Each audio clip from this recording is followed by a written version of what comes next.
No machine is safe. Robot Wars, the new series coming soon on BBC Two.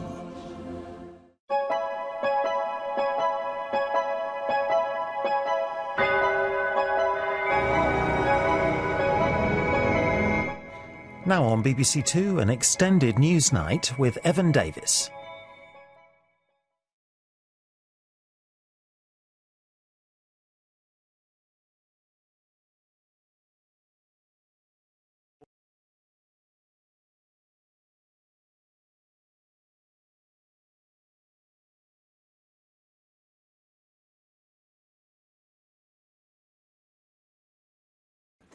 There was no secret commitment to war, intelligence was not falsified, and the decision was made in good faith.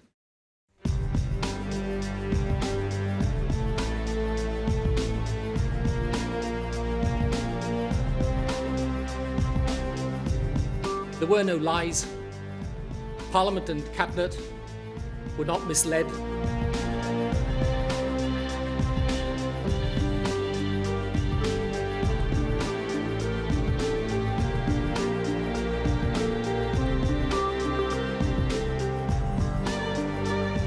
Discussing this literally, 26 times I think we discussed it in Cabinet, and a lot of these were detailed discussions. Look me in the eye and tell me that you did not mislead the nation. I can look not just the families of this country, but the nation in the eye and say, I did not mislead this country. I made the decision in good faith. And there is one terrorist in this world that the world needs to be aware of, and his name's Tony Blair, the world's worst terrorist. I accept full responsibility for these points of criticism, even where I do not fully agree with them.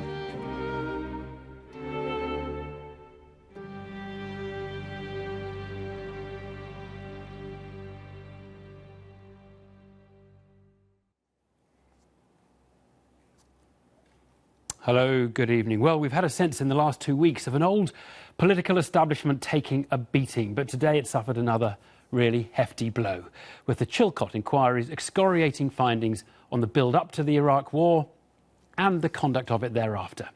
It is no surprise that it makes sober reading. The war led to the deaths of over 200 British citizens and over 150,000 Iraqis. But the catalogue of mistakes, the mismanagement, the misjudgments, Sir John Chilcot's summary put the system of British government to shame, however generously you interpret the intentions of the leading players. We have concluded that the UK chose to join the invasion of Iraq before the peaceful options for disarmament had been exhausted. Military action at that time was not a last resort. We have also concluded that the judgments about the severity of the threat posed by Iraq's weapons of mass destruction, WMD, were presented with a certainty that was not justified. Despite explicit warnings, the consequences of the invasion were underestimated. The planning and preparations for Iraq after Saddam Hussein were wholly inadequate. Well, that was the summary. You could look upon sections of the Chilcot report as a study in confirmation bias. We all have it, a tendency to see only the evidence that supports our pre-existing view. The best you can say of Tony Blair is he was suffering from a particularly severe case of that affliction. He's not called a liar, but he's set out the intelligence on WMD with more certainty than the intelligence merited. He used the phrase established beyond doubt, which was his belief. It's not what the intelligence showed. And Mr. Blair omitted, actually, to give the full picture. In the House of Commons on March the 18th, 2003, Mr. Blair stated that he judged the possibility of terrorist groups in possession of WMD was a real and present danger to Britain and its national security, and that the threat from Saddam Hussein's arsenal could not be contained and posed a clear danger to British citizens. Mr. Blair had been warned, however, that military action would increase the threat from Al-Qaeda to the UK and UK interests. Well, Tony Blair himself gave an emotional response to the report this afternoon. His defence was he acted in good faith. The intelligence services clearly did believe there were weapons of mass destruction. He was worried about the threat that terrorists might get such weapons from Saddam, and that even if we hadn't gone into Iraq, tragic consequences would have perhaps flowed anyway. Above all, the politics back in March 2003, well, it was about making difficult decisions. We had come to the point of binary decision. Right to remove Saddam or not, with America or not. The report itself says this was a stark choice, and it was. Now, the inquiry claims that military action was not a last resort, though it also says it might have been necessary later. With respect, I didn't have the option of that delay. I had to decide. Well, Tony Blair's not the whole story, perhaps not even the main story. There is so much criticism to go round and a lot of reaction to today. The families of the soldiers who died welcomed the Chilcot findings. But let's follow up on some of these themes, starting with the build-up to war. Here's our diplomatic editor, Mark Urban.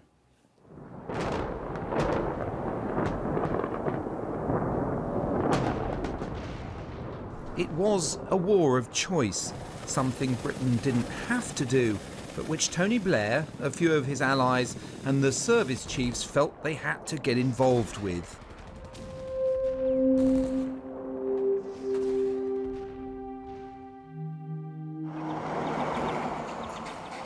The meeting 1 year before the invasion at President Bush's ranch in Texas would prove pivotal.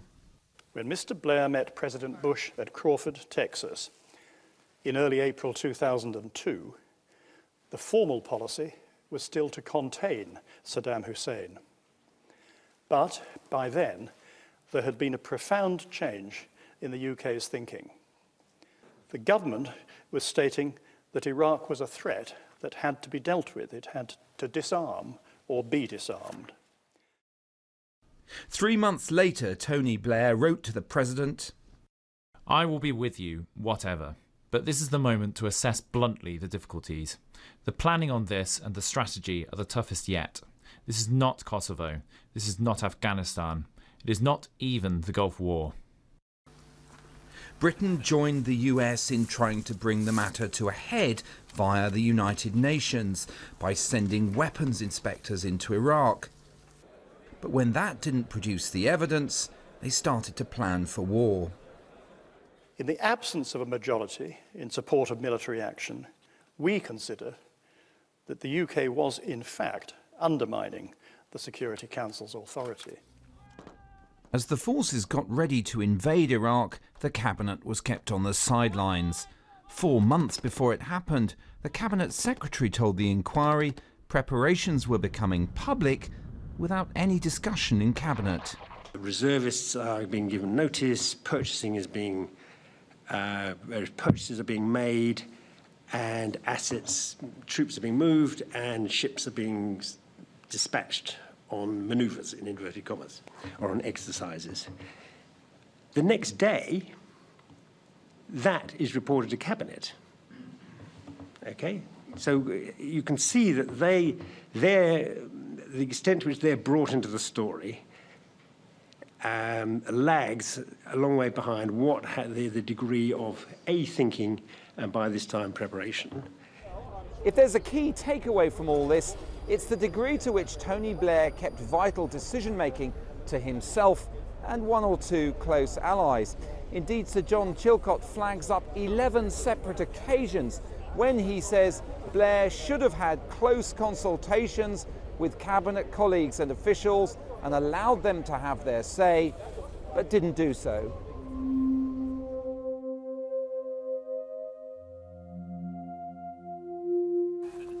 As drafts of the government's WMD assessments evolved towards the dossier of September 2002, many of those steeped in the intelligence started to be alarmed. The claims of the threat were massaged in London. I don't know by whom, but I can guess. They were massaged in London to present a more certain picture than actually that which we believed. And those of us who worked on it, including the weapons inspectors like David Kelly in the Defence Intelligence staff, were surprised by this process.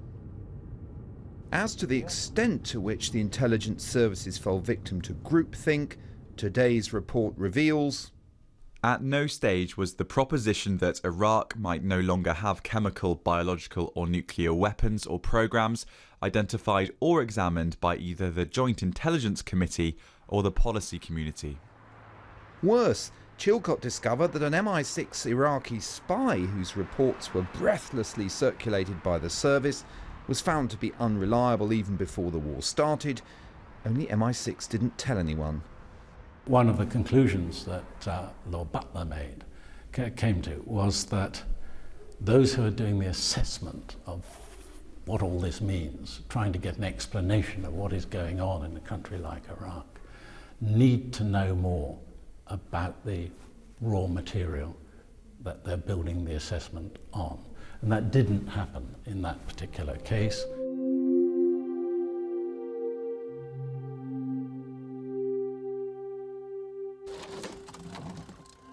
As for the legal basis for war, honed down and changed a few days before fighting broke out, Chilcot says, We have, however, concluded that the circumstances in which it was decided that there was a legal basis for UK military action were far from satisfactory.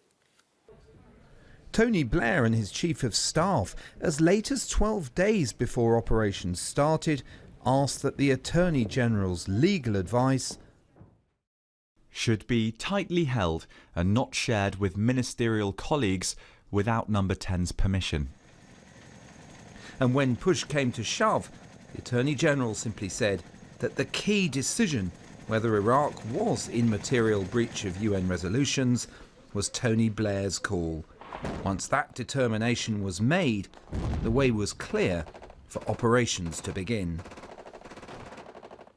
Mark Urban there, more from him later. But Sir David Omand, you saw him in the piece. He served as Security and Intelligence Coordinator in the Cabinet Office from 2002 until 2005.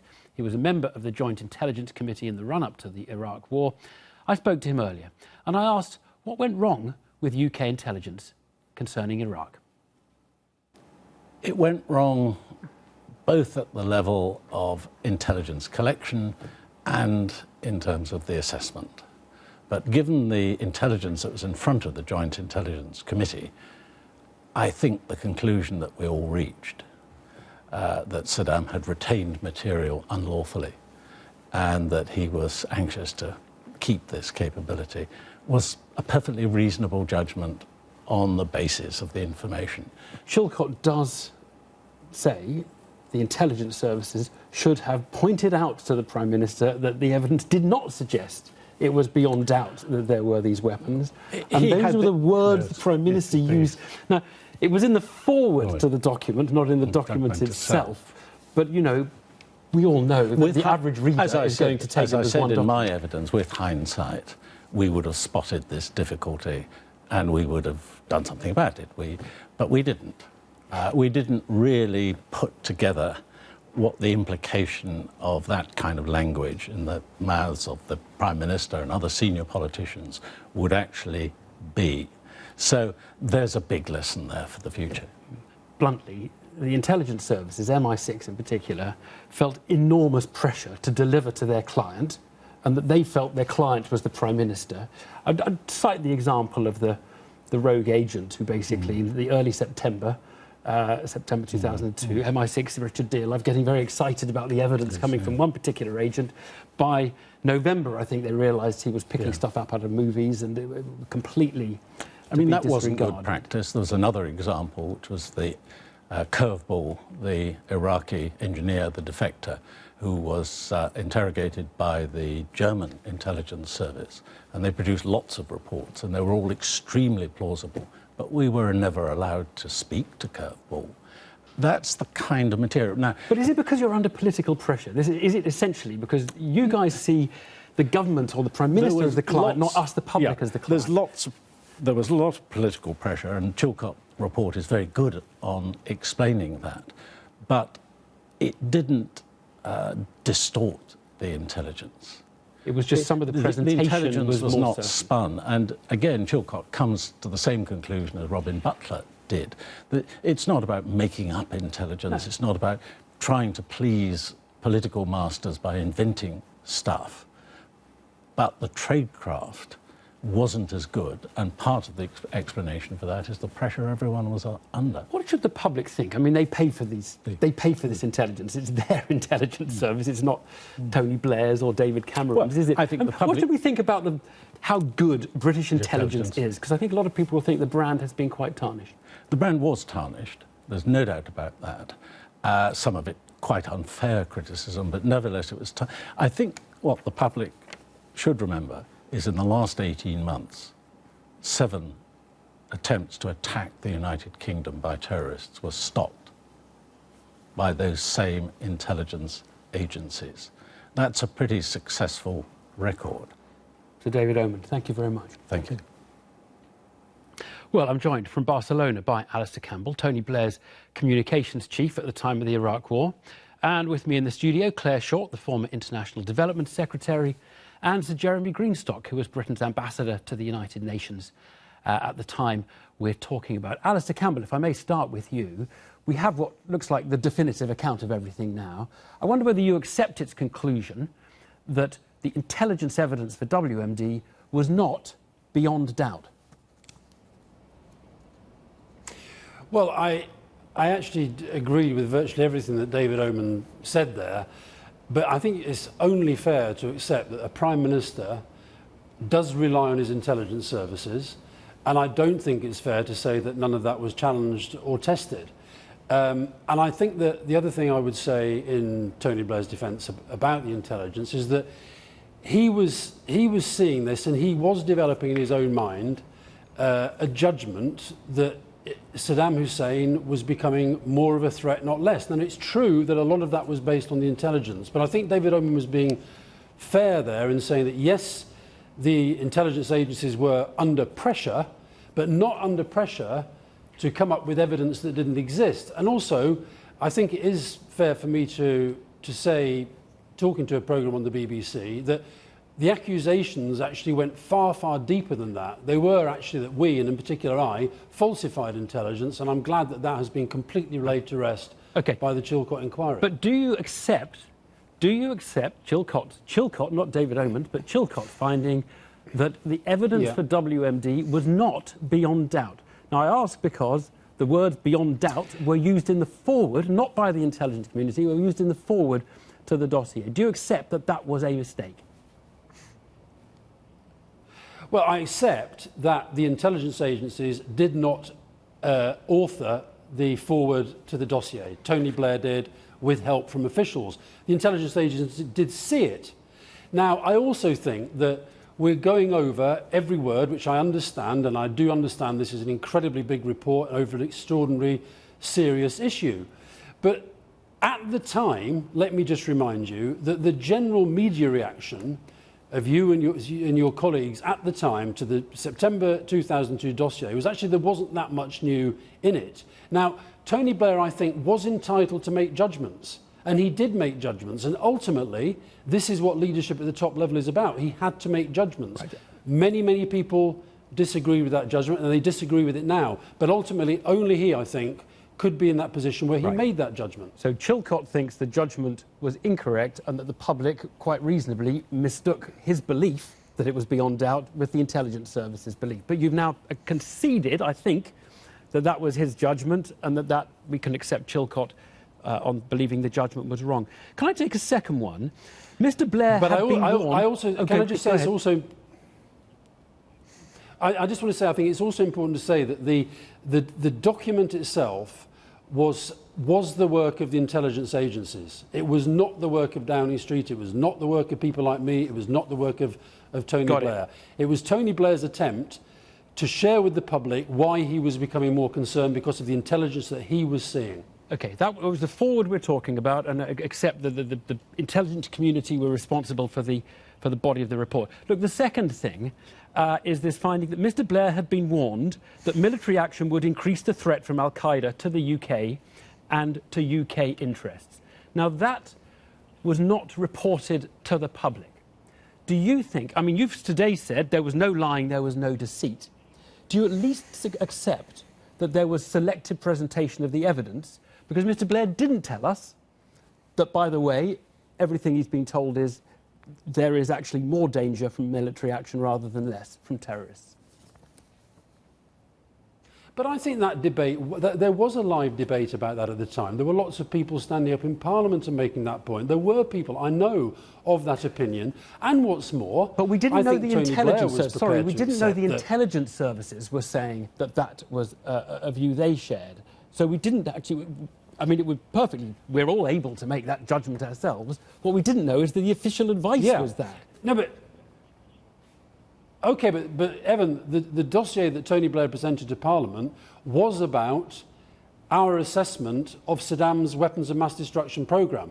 It wasn't an analysis of what the consequences of military action might be. But that debate was a very live debate, and there were people advising Tony Blair that that might well happen. Equally, as he has said today, I think one of the threats that he was most concerned about is actually the indiscriminate threat, that regardless of whether the UK was involved in this, that countries were going to come under attack from what he saw as this virulent form of global terrorism, which is real, which does exist. Stay there. Let me put these points to Claire Short. Claire, you were in the Cabinet. Now, I want to know whether you felt deceived and whether you ought to have known you were being deceived, because you, at that time, went along with it. I went along with the view that we should get the inspectors back in, that we should examine and get rid of WMD, or we all believed it was there, though not an imminent threat. I mean, the intelligence was exaggerated. That's what Chilcot says, by the way, so that the intelligence agencies said they thought, and then the statement... The certainty was exaggerated. The certainty was exaggerated. That's where it's settled, yeah. So I supported what was supposed to be the strategy, to get the inspectors back in, to try and disarm, to try and get sanctions lifted, to find a way of replacing the Saddam Hussein regime. What happened, and what Chilcot has said, is that the imminent threat was exaggerated, the rush to war wasn't necessary, Blix wasn't allowed to complete his job, and we could have taken longer to prepare for afterwards, and all these things. Chilcot spelt it out in a quite devastating critique. Did you ask at any point to see the legal advice? Yes. Did you get shown? I asked repeatedly about it, because there was a rumour going around Whitehall that the Attorney General had said there wasn't legal authority, and the military had said that they wouldn't go in that case. And so what happened? I mean, so you were willing to basically back a war, unclear about the legal advice, because you didn't get clear legal advice. That is not the case. No? Because I believed that we were going to go for the second resolution. And I believe what we were seeing in the media, that there were big doubts about the legal authority without the second resolution. And then right at the last minute, stunningly, the Attorney General comes to the Cabinet and says there's absolutely no doubt there's unequivocal authority for war without a second resolution. That was enormously surprising, I have to say. And you didn't see it in writing, but he said it in the Cabinet meeting, and then you accepted it. No, he read out the thing that was then tabled as a parliamentary answer. That's what we saw. There's supposed to be a convention that the Cabinet sees the legal advice. That was not done, and it was So did you not have some reservations at that point? I suppose that's what I had enormous reservations right through. But I did believe in what was meant to be the strategy, which was to get the inspectors back in, to let them complete their inspection, and as Chilcot says, they weren't allowed to complete that, and there was no imminent threat. We could have taken longer. Blix could have completed his job. He was starting to report there were doubts about whether there were any WMD. Ballistic missiles were destroyed through his inspection process. Suddenly they started smearing Blix because they were determined to go to war to the American timetable. Were you aware that this government was dysfunctional in ways that have now become standard theory of government, that it's too much sofa and not enough serious hard chairs? There wasn't cabinet government in Blair's time. And you stuck in it too long. You stuck there too long in hindsight. Is that your... No, well, I'm not saying that. No? I mean, I am saying I'd booked my place to make my resignation speech, you know, the same day as Robin. But then on the reconstruction, there was the promise we'd get a UN lead, which would have internationalised it, which would have given it more legitimacy and not been an occupation. And for that, I stayed, and that didn't happen. There's so many aspects of this to talk about. So, Jeremy, sorry, I've hardly left enough time for you. Look, the finding is that actually the UK undermined the Security Council's authority while taking the guise of being supportive of a UN process. As UN ambassador at that time, were you aware that that was the case? It wasn't the case. I think Chilcot has been too categorical. For a start, where's the US in that statement? We were working very closely with the US and Spain and Bulgaria. It wasn't just the UK on its own. Secondly, you can say that the authority of the Security Council is undermined whenever the Permanent Five are in disagreement with each other, because it's an intergovernmental process, and the Security Council can't act if the members of the Security Council don't agree. It does a huge amount of good when they agree. It falls apart when they don't agree. Thirdly, what was Saddam Hussein doing but undermining the authority of the Security Council for the 12 years up to 2003, and the Security Council were doing nothing about it? So that judgment has to be qualified by the other things that I've just said. But Jeremy, Chilcot says we could have taken longer. There was no need to rush to Claire, war I'm at not that date. disagreeing with that. I mean, that's a very important point, because then everything could have been properly done. It was the inspectors who were undermined. But I actually helped to bring the authority of the Security Council back into play in the resolution in May, immediately in April. Did you feel feel the government's attempts to kind of involve the UN were sincere once we got to, say, January 2003? Clearly they were sincere in the earlier part, where they're trying to persuade the Americans to use the UN as a vehicle. But once it was clear... But I think that, was it sincere? It was saying to the Americans, we can only come with you if we go through the UN. But we want to come with you, and we now know Blair had said, I'll be with you, whatever. It was more than that, Claire.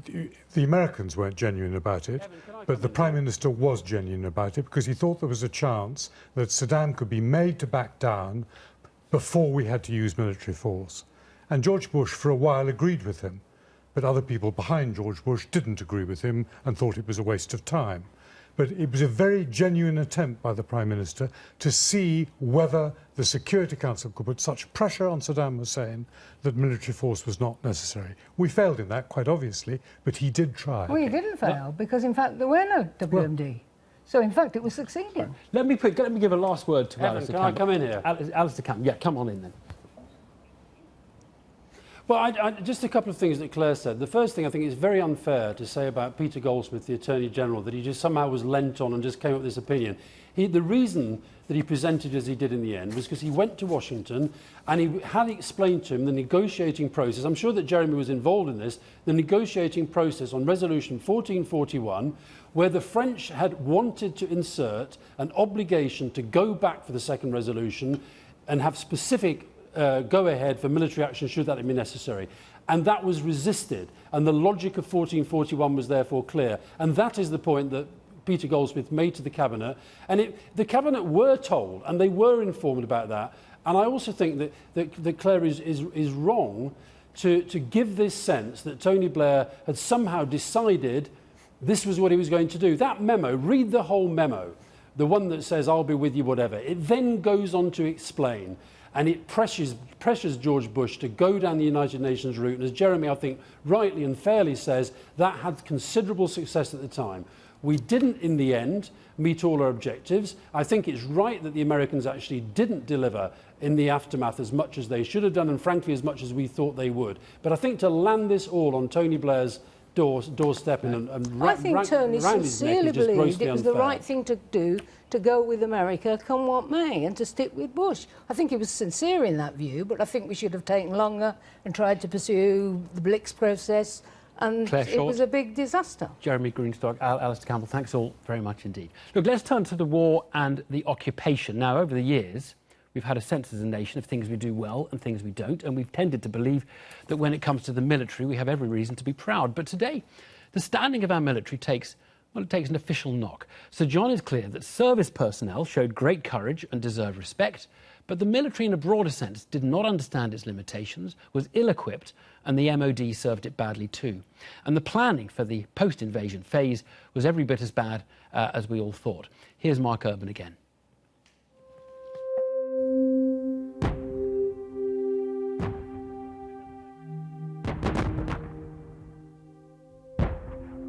Did Britain even have to send a large army to Iraq? Today's report argued the size of it was largely discretionary. The primary impetus to maximise the size of the UK contribution and the recommendations on its composition came from the armed forces. So the top brass sent 40,000 people to Iraq initially, but cut that by 3/4 soon after Basra was taken.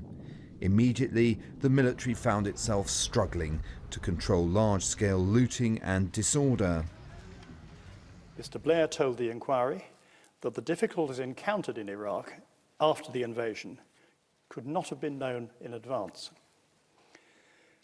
We do not agree that hindsight is required. Before the war, Whitehall had made blithe assumptions about the UN or US taking charge of stability and reconstruction after the war, but instead the task fell to Britain, which was ill prepared for it.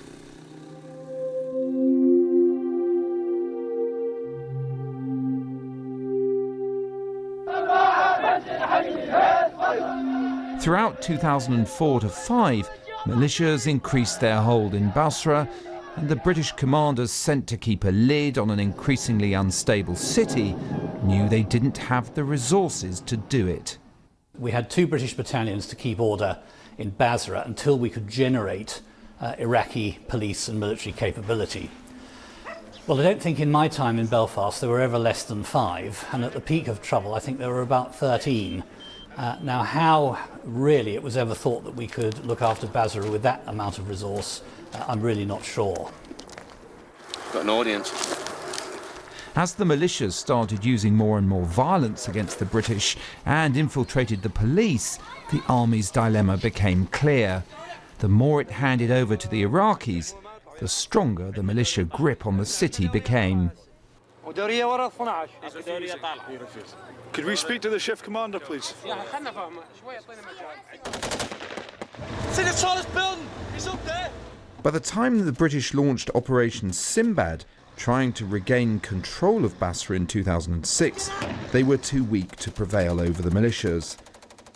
The operation ended with Basra in the hands of the militant militia and death squads, with the Iraqi security forces unable to impose, let alone maintain, the rule of law. With operations picking up in Afghanistan, another thing the generals had pushed for, the remaining British force in Basra ended up striking a deal with the militia and retreating to the airport, awaiting withdrawal and attracting the scorn of the Americans. It was humiliating that the UK reached a position in which an agreement with a militia group, which had been actively targeting UK forces, was considered the best option available. Mindful, perhaps, of the sacrifices made in Iraq, Sir John chose not to call it all a failure. But almost nobody involved would claim that 6 years in Basra was anything other than hard pounding at a significant cost and with precious little to show for it. I'm joined now by General Sir Mike Jackson, the head of the British Army during the Iraq War, and by Sharon Turton, whose husband Chris was killed while serving in Iraq in 2007. Sharon, how did your husband meet his death? Chris was patrolling the Maison, in the Maison province on the Iran-Iraq border. There was a convoy of CVRTs from the QRL battle group. The lead vehicle, I believe, ended up going to the back because the equipment that detected IEDs failed on that vehicle. So that made my husband's vehicle the lead vehicle. And there was a daisy chain of IEDs. I believe the first 2 exploded, killed my husband instantly, killed Corporal Ben Leaning, and the gunner of the vehicle, who was only 18 at the time, was quite badly injured, and the commander of the vehicle behind, James Jenkins, he was quite badly injured as well. Was equipment an issue? Because Chilcot does find we were ill-prepared and ill-equipped for that conflict. I don't think that the armoured vehicles that were supplied to the forces at the time, the CVRTs, were definitely not equipped with adequate armour. There were other vehicles out there that had better armour than British military vehicles had. Is that correct, General? We had what we had on a fairly short notice deployment. It's worth remembering that for domestic political reasons in the United Kingdom, we weren't given the green light till Christmas or even perhaps New Year, 2002. But our involvement in the war was discretionary. The Chilcot says it. We didn't have to. The Americans would have done it without us.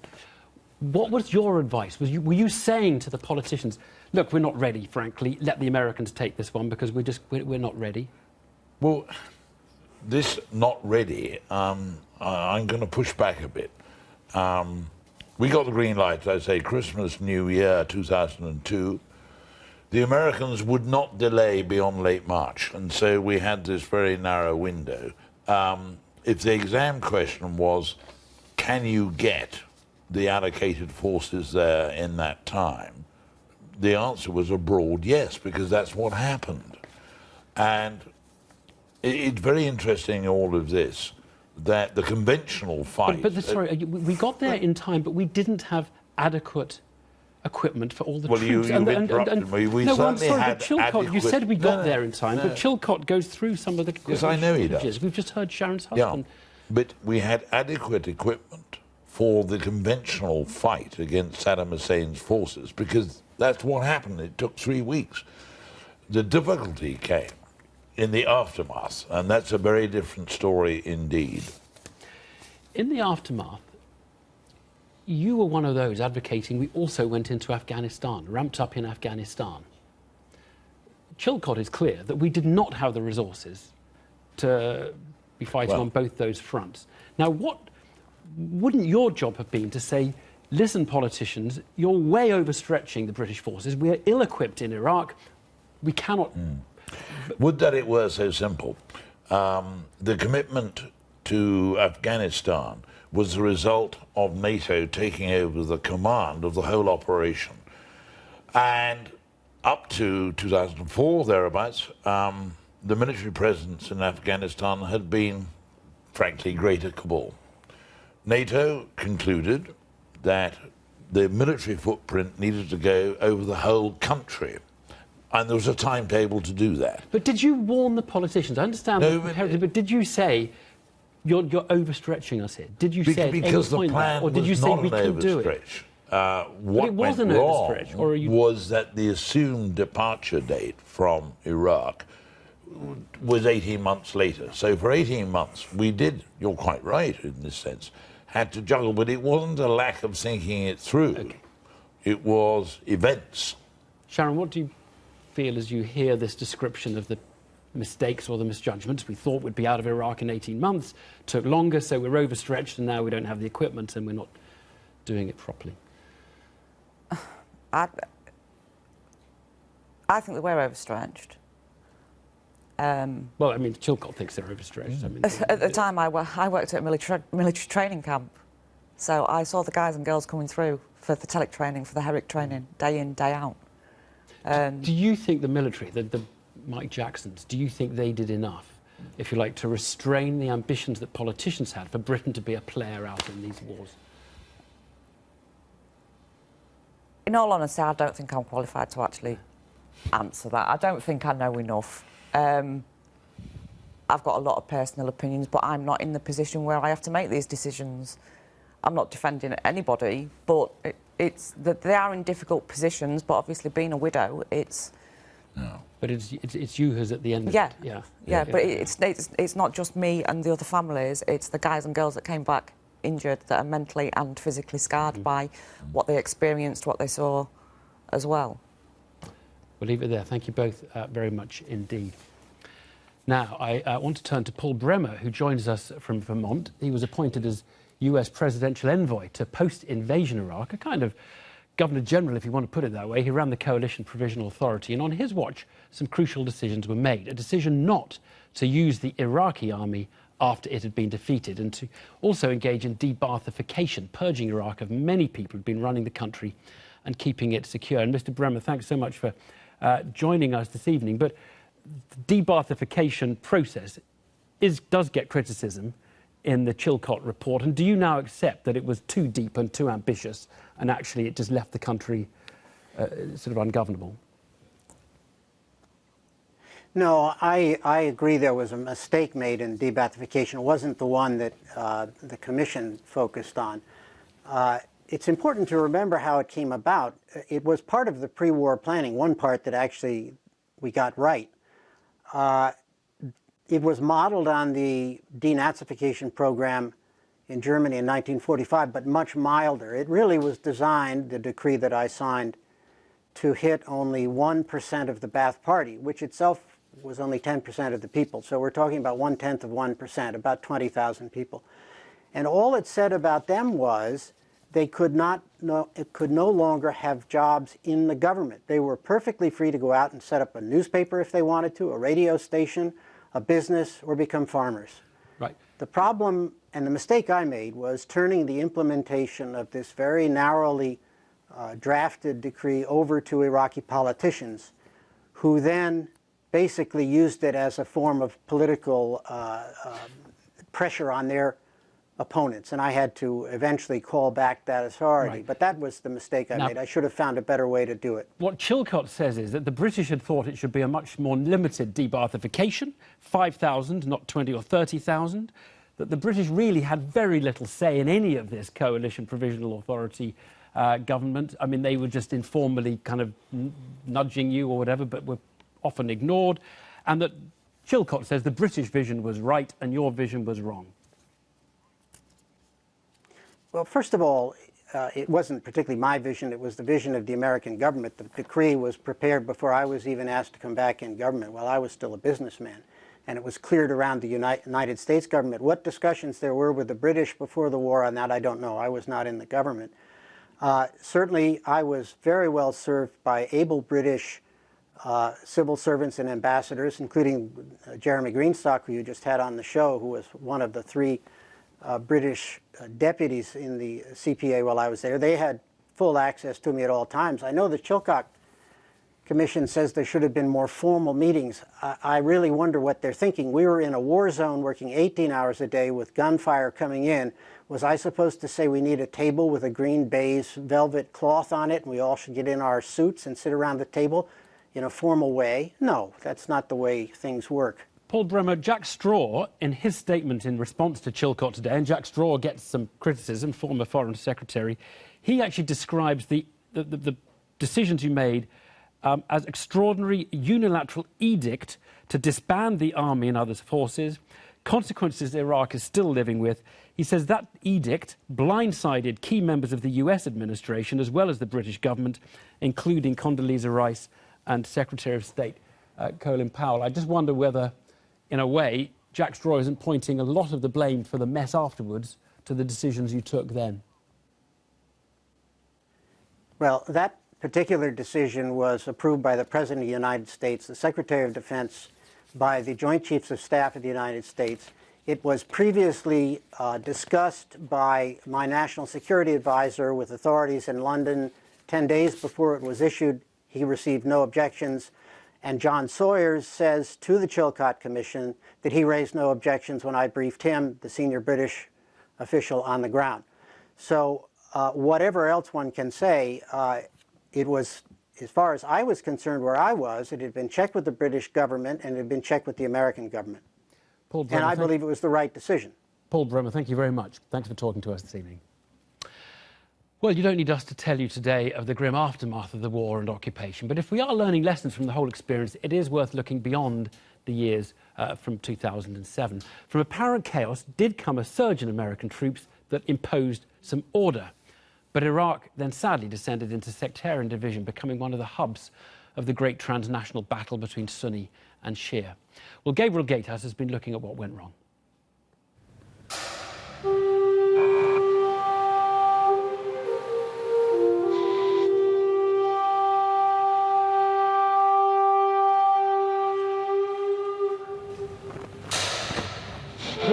The invasion in 2003 was supposed to remove an oppressive dictator and replace him with a stable democracy.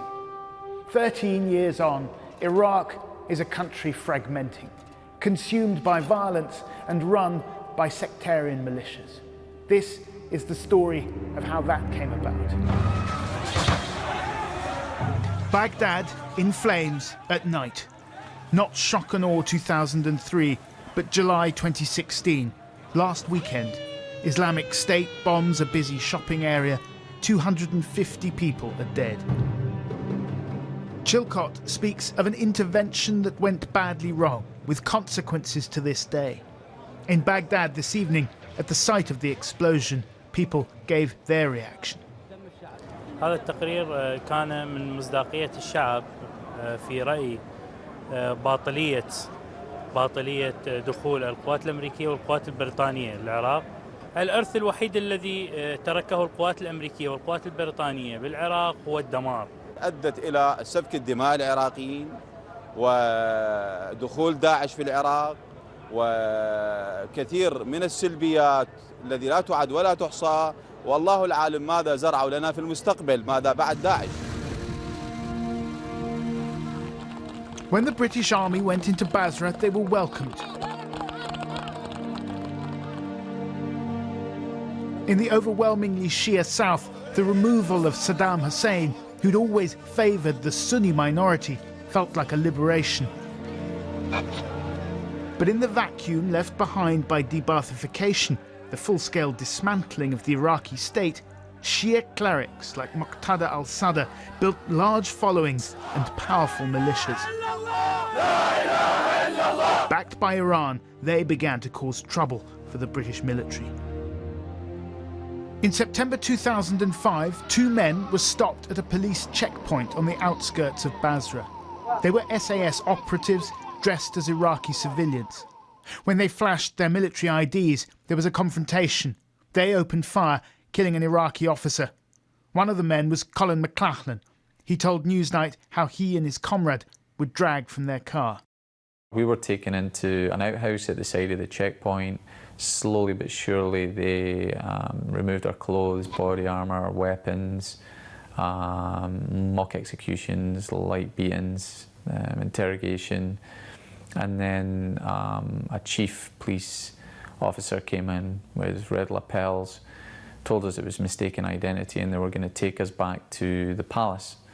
Loaded us into 4 or 5 police 4x4s, and on the way back into where the palace was, they took a left instead of a right and went into the police station and took us in there. The police had been infiltrated by the militia. The British military, powerless to get the men released, stormed the police station. In the aftermath, angry crowds surrounded a British armoured personnel carrier. These images shocked a nation that thought it was winning hearts and minds. As Chilcot identified, the militia, not the British Army, had become the dominant force in Basra. This event was a turning point, certainly in the public perception of Britain's role in Basra. It was the point at which many people realised that softly, softly simply wasn't working. And in the ensuing battle between the British military and the Iranian-backed Shia militias, it was the militias that would eventually prevail. 2 years later, the Brits cut a deal with the militia to pull back from the city. It was, in effect, a surrender. Chilcot called it humiliating. From then until their official withdrawal from Iraq, the British Army was, in effect, confined to barracks at its compound near the airport. As Chilcot makes clear, American planning for the post-invasion phase was similarly inadequate. They faced an insurgency in the west, led by a coalition of al-Qaeda and Sunni tribes that soon spread to other parts of Iraq. In 2006, a massive bombing in Samarra at one of the holiest Shia shrines sparked a sectarian civil war. By the summer of that year, 100 people were being murdered every day. I got back to Iraq at the beginning of 2007, and every morning there'd be dead bodies found in the street. And you could tell what sect they were by the way they'd been murdered, whether they'd been drilled through the head or whether there was a bullet there. There were so many dead bodies in the river, washed up, that people stopped eating fish. They said the fish started to taste differently because they'd just been living off bodies. Then came the surge. The United States deployed an extra 30,000 soldiers. Sunni tribes joined the Americans in the fight against al-Qaeda. It worked. US troop deaths declined, so too did civilian killings. Emma Skye witnessed it firsthand as aide to General Ray Odierno, America's top commander in Iraq. I really felt, and everybody really felt, that the war had been won. And by 2009, the violence in Iraq had dropped dramatically. And everybody in Iraq thought the civil war was behind them. Iraqis had changed their strategic calculus. It wasn't that all the bad guys had been killed, but they actually decided that they could achieve what they wanted through politics rather than through violence. But in the end, it was politics that was to be Iraq's undoing. In March 2010, there were parliamentary elections. The results were close. The Prime Minister, Nouri al-Maliki, and his coalition of Shia parties won 2 seats fewer than a secular coalition which had garnered support from the Sunni community. Neither had enough seats to govern on their own. Iran saw its chance and seized the initiative. Behind the scenes, the Americans were trying to negotiate a way out of the political deadlock, but so too were the Iranians. And it was eventually Iran who managed to broker a deal that would see Nouri al-Maliki, their favoured candidate, keep the presidency. In return, Maliki would demand a complete withdrawal of American forces. So Maliki got his second term thanks to the Iranians. And when he was secure in his seat for the second term, the first thing he did was go after the Sunni politicians. He accused them of terrorism and drove them out of the political process. He reneged on the promises that he had made to the Sunni tribes, the Sunni awakening, that had fought against al-Qaeda in Iraq with the support of the US forces. And he arrested Sunnis en masse. And in such an environment, the Islamic State was able to rise up out of the ashes of al-Qaeda in Iraq and present itself as a defender of the Sunnis against the Iranian-backed sectarian regime of Nouri al-Maliki. Today, Islamic State is in retreat, pushed out of cities like Fallujah by a coalition of Iraqi military, Shia militias, and Sunni fighters who have again turned against the jihadists. They're backed by US and British air power, but on the ground, it is the divisive Shia militias that hold sway. In the battle-scarred towns of Anbar, Sunni civilians are subjected to revenge attacks, and as the bombings last weekend showed, Islamic State's capacity to kill remains undimmed. As the Americans withdrew the last of their troops in 2011, one man told me, Iraq is becoming a place where other countries come to settle their scores. Nearly 5 years later, that is exactly what has come to pass. Gabriel Gatehouse there. Well, look, let's finish by stepping into the role of future historians and trying to assess what they will say about all of this, about Tony Blair, about humanitarian military intervention. Joining me to discuss all of this, Will Self, from author Will Self, from the Financial Times, Rula Khalaf, and the MP Rory Stewart, who was senior coalition official in Iraq between 2003 and 4.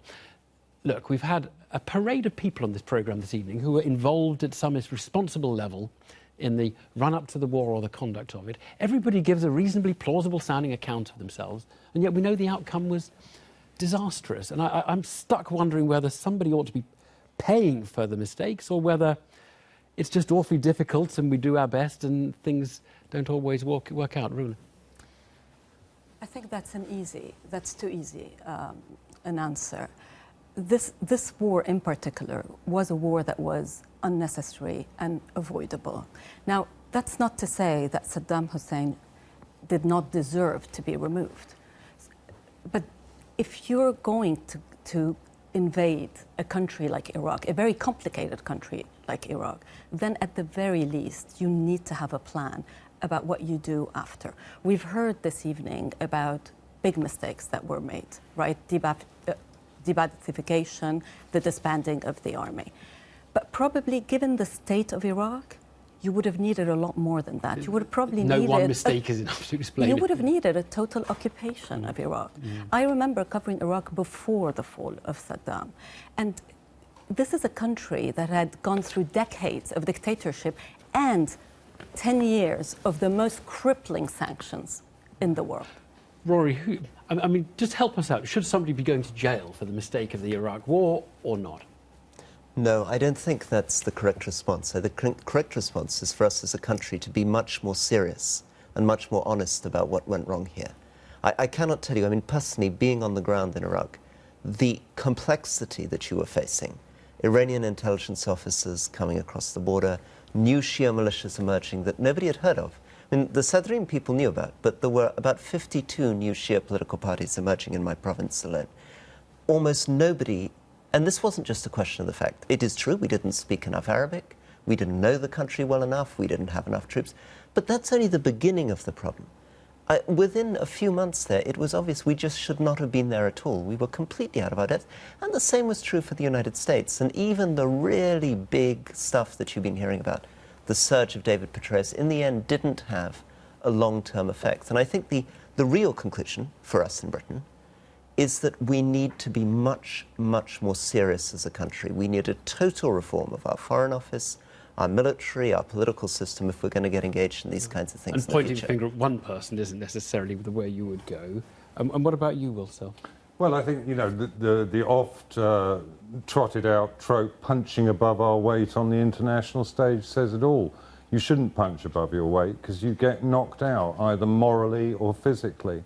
And I think Iraq was a watershed, and actually Rory and I were talking beforehand. He was saying, well, you know, what does this all amount to? You know, why are we doing this? And it's because we're stuck in this kind of embolism of atemporality. You know, we can't move on from Iraq. And I think Rory has nailed it. We can't move on because we won't be serious, either about the failures or about what it would need to be the kind of nation who believed it could have done that. There's a very interesting line in Chilcot who said one of the arguments for putting 3 brigades in, which was overstretching us, was that there would be comment about we weren't pulling our weight as we had been in the Kuwait. But I think Chilcot also says that you know, and from talking to people in the army, and I'm sure Rory will be familiar with this, and probably you as well, is that people lobbied to go. It was a kind of, it was perceived as a, you know, it was a bit dulce decorum est, and we'll be home by Christmas. I also think it's actually a bit sad, the Chilcot report coming out at 8,000 pages. Even we, who are really deeply interested in this, are not going to be able to read that whole report. That report should have been about changing the world. It should have been about making us serious. And I'm afraid it isn't. It's not analytical enough, it's not rigorous enough, and it's not going to get the change we need. But it's established facts, if you like, hasn't it? Go on, Ruda. I think what worries me is, personally, I think it's very good that there has been the Chilcot inquiry. I think it's extremely forensic, it's very detailed, and hopefully this will be closure. But what worries me more is that I feel as if the lessons of the Iraq War have been overlearned in a certain way. Because in our attempt today to be so careful, so forensic about all the information that we have, in our attempt to over-assess, what we risk is paralysis. Right. I mean, I compare, you know, Iraq, 2003, to Syria in the last few years. But surely the true paralysis is in our consideration of Atlanticism itself, because if Chilcot is damning about one single thing that indicts Blair, and I don't think any of us ever thought he was going to be arraigned before some war crimes trial, but if Chilcot is damning about one thing, it's the idea that Blair had to do this to maintain the special relationship. And he overestimated the influence. Right, but since Iraq, nobody questions the special relationship. And in fact, you say, oh, well, paralysis in Syria. But what about Libya? You know, there are plenty of other theatres that have gone disastrously wrong, where uncritical Atlanticism has led us on. Libya is an interesting case because everyone said, OK, Libya, it has to be very, very limited intervention because of Iraq. Look at what you ended up with. Syria. Again, we can't intervene because of Iraq. The shadow of Iraq permeates everything that happens today in international relations. My gut instinct is the heart of this is actually winning back any kind of trust out of the British public. My sense is anybody watching this programme is going to think, here they are, 13 years on, it's all the old conversation we've had. We really need to convince people. If we are, and I think Rula may be right, there may be places like Bosnia and Sierra Leone where we actually did make a difference and where you can contribute. If we are to do that again, we have to regain trust. And part of doing that is showing that we're actually serious. And really having the confidence of the British public to believe we have people leading us who know what they're doing. What about Tony Blair? Where do historians judge him? I think they'll judge him pretty harshly. And I think what was evident even from his short statement today is that this is a man, you know, those out there, myself among them, who were on the streets in 2003 chanting, let the dogs out, Blair, Blair, and Blair, liar, and so forth. I don't think even we could deny the fact that this is a man torn apart by his conscience. You can see it written into his face.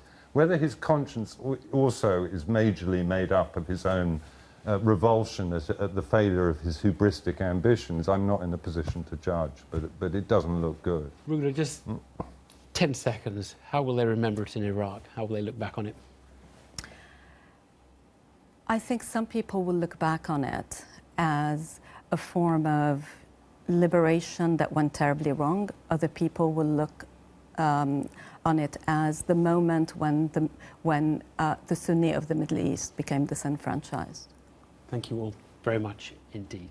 Perhaps the best thing you can say about government in Britain is that while it makes huge mistakes, it does also have the capacity for extraordinary self-examination, of which the Chilcot report and the length of it is such a good example. No one, to my knowledge, is calling it a whitewash. Well, over the next few days, there'll undoubtedly be far more to come out of it when people have read it. Parliament will have 2 full days of debate on it next week, but that is it from us this evening. We thought we might leave you with the man who resigned from the Blair cabinet in protest at the Iraq war and who one can safely say would have found today very interesting. Good night. Iraq probably has no weapons of mass destruction in the commonly understood sense of the term, namely a credible device capable of being delivered against a strategic city target. The longer I have served in this place,